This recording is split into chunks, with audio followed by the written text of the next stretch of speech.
Yeah. I made a lot of tofu and some seaweed and some, because I'm gonna make some soup for Kate because she's having a tooth extraction. But it didn't happen because she tricked me. Because she booked a massage for me.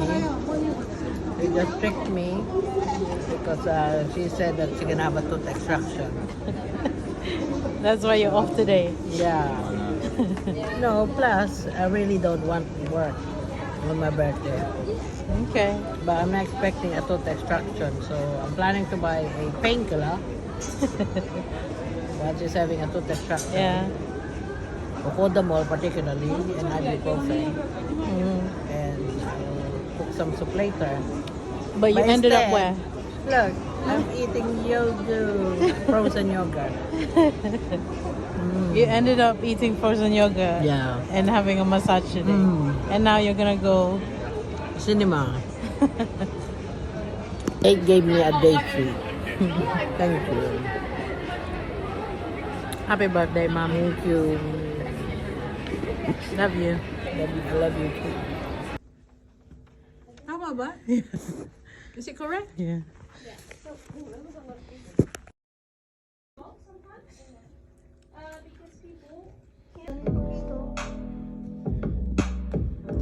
Tingnan mo, oh.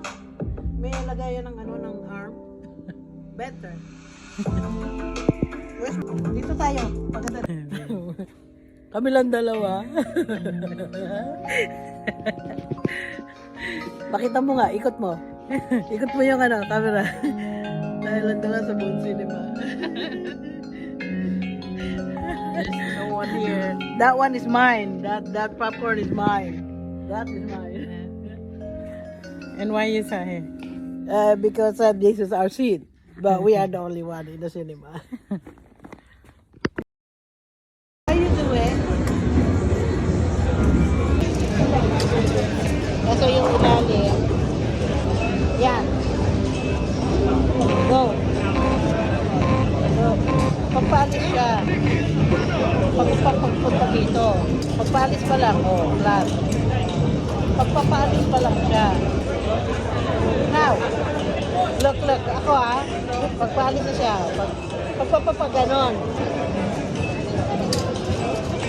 Oh, dami ako. Yan, madami ako. I'm just when you get older, Mom.